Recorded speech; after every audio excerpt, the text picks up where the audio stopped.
Hi guys! In this video, I'm going to show you how to stop or disable birthday notification on Facebook using your Android phone.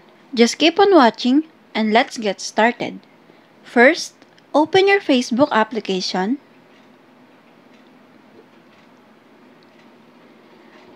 On the upper right corner, tap the three lines,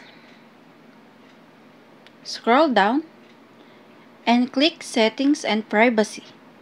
Tap Settings, scroll down,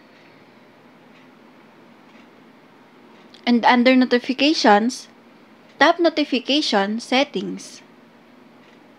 Now, tap Birthdays. As you can see here, you can now turn it off. Just click it and click Turn Off.